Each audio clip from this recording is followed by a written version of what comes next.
नमस्कार सर्वांना. श्री स्वामी समर्थ. नर्मदे हर. तर भगवान श्रीकृष्ण म्हणाले की हे नृपश्रेष्ठ, मार्गशीर्षातील शुक्ल पक्षाच्या एकादशीचे केवळ श्रवणानेच वाजपेयी यज्ञाचे फळ मिळते. तिचे नाव मोक्षदा एकादशी असून ती सर्व पापांचे हरण करणारी आहे. या दिवशी उत्तम प्रकारे तुळशीच्या मंजिरी व धूप दीपाने भगवान दामोदरांची पूजा केली पाहिजे. पूर्वोक्त विधीनुसारच दशमी व एकादशीच्या नियमांचे पालन करणे योग्य आहे. मोक्षदा एकादशी महापापांचा नाश करणारी आहे. या दिवशी रात्री माझ्या प्रसन्नतेसाठी नृत्य भजन स्तुती करीत जागरण केले पाहिजे. ज्यांची पितरे पापकर्मामुळे नरकात पडलेली आहे त्यांनी ही एकादशी करून आपल्या पितरांना हिचे पुण्यदान करावे. यामुळे पितरांची सद्गती होईल, यात जराही संशय नाही. तर एकादशीची कथा श्रवण करण्यापूर्वी थोडं प्रभूचं नामस्मरण करूया. ओम नमो भगवते वासुदेवाय. ओम नमो भगवते वासुदेवाय. ओम नमो भगवते वासुदेवाय. तर श्रीकृष्ण म्हणाले की हे धर्मराज, आता तुला मोक्षदा एकादशीचे व्रताचे महात्म्य सांगतो, ते ऐक. पूर्वी गोकुळात वैखानस नावाचा एक राजा सुखाने राज्य करत होता. त्याची धर्मावर अत्यंत श्रद्धा होती. एके दिवशी तो झोपला असताना त्याला स्वप्न पडले की आपला पिता नरकात गेला आहे व अत्यंत कष्ट शोषित आहे आणि हे पुत्रा, माझी यातून मुक्तता कर असे मोठमोठ्याने ओरडत आहे. थोड्याच वेळात जागा होऊन पडलेल्या स्वप्नाची आठवण झाल्याबरोबर दुःखी झाला. त्याचे मुख म्लान झाले, कोठेही चित्त लागेना, विलास भोगण्याकडे मन घेईना. ज्याचे पूर्वज स्वतःच्या आगरत्या पूर्वजांच्या कोणत्याही वाईट कृत्याने नरकाला गेली असतील तर उद्धार करणे हे त्या वंशजांचे कर्तव्य आहे. त्या दुःखी स्थितीत तो आपल्या पित्याची मुक्तता करण्याकरिता नाना प्रकारे उपाय योजत होता. पण शेवटी ज्ञानी व अनुभवी मनुष्याचा विचार घेऊन कोणता तरी उपाय अंमलात आणावा असा स्वतःशी विचार करून मनाशी निश्चय ठरवून त्याच्या राजधानी जवळ असलेल्या एका रम्य पर्वतावर राहणाऱ्या महाज्ञानी मुनीकडे जाण्यास निघाला. तर तो पर्वत मनोहर व रमणीय असा होता. त्या पर्वतावर नाना प्रकारचे हिरवेगार लतावृक्ष फुललेल्या पुष्पांनी बहरले होते. त्या पुष्पांचा सुगंध दशदिशा दरवळून गेला होता. चित्रविचित्र पक्षी त्या लतावृक्षावर मधुर फळे भक्षण करून त्यावर आनंदाने वास्तव्य करत होते. क्षणाक्षणाला या वृक्षावरून त्या वृक्षावर भराऱ्या मारीत बागडत होते. मधून मधून वरून सुस्वर असे गायन करत होते आणि त्याच लतावृक्षांच्या जवळपास झुळझुळ वाहणाऱ्या झऱ्यांचे शीतल असे पाणी पीत असत. सिंह, व्याघ्रादी, हिंस्र प्राणी व गायीसारखे गरीब जनावरे याच झऱ्यावर एकाच वेळी पाणी पिताना दृष्टीस पडत. अशा त्या रम्य पर्वताचे मध्यभागी त्या मुनींची पर्णकुटिका होती. मुनीवर त्या पर्णकुटिकेच्या बाहेर तोंडाशीच मृगजिनावर बसलेले होते.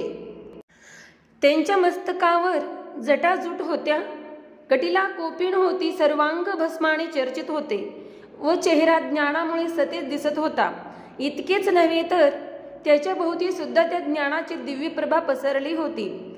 असा तो महाज्ञानी मुनीवर त्याच्या भोवती बसलेल्या शिष्यगणांना ब्रह्म, सत्य, जगन मिथ्या याचा पाठ सांगत होता. अशा स्थितीत वैखानस राजा तेथे आला व त्या मुनिवराला साष्टांग नमस्कार घालून हात जोडून उभा राहिला. पण लगेच त्या मुनीने राजाला आपल्या जवळ बसवले आणि विचारले की हे राजा, तू आणि तुझी प्रजा सुखी आहे ना? तुम्ही उभयता स्वधर्माचे आचरण करताना? वैखानस, धर्म हा जगाचा प्राण आहे. धर्मानेच जगाचे धारण पोषण होते. म्हणून परमेश्वराने त्याच्या रक्षणार्थ राजाला उत्पन्न केले. मुनीचे हे भाषण ऐकून राजा म्हणाला की आपल्या कृपेने सर्व काही कुशल आहे, पण एका गोष्टीने मी दुःखी आहे. ती गोष्ट म्हणजे हीच की एके दिवशी मी झोपलो असताना मला एक स्वप्न पडले आणि त्यात माझा पिता नरकात पडून अत्यंत क्लेश शोषित आहे असे पाहिले. तेव्हा महाराज, यातून त्याची मुक्तता कोणत्या उपायाने होईल हे सांगा.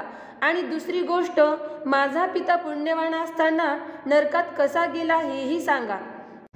मुनीवर त्रिकाल ज्ञानी असल्यामुळे त्याने अंतर्ज्ञानाने लगेच राजाचा पिता नरकात का गेला हे जाणले आणि सांगितले की राजा, तुझा पिता स्वधर्माने चालणारा पुण्यवान असा होता, ही गोष्ट खरी आहे, पण त्याच्या हातून एक दोष घडलेला आहे. तुला माहीतच आहे की तुझ्या पित्याला अनेक स्त्रिया होत्या, त्यापैकी एक रूपाने अत्यंत सुंदर होती.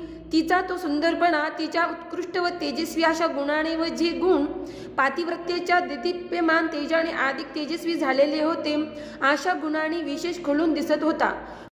परंतु तुझ्या पित्याला ती आवडत नव्हती.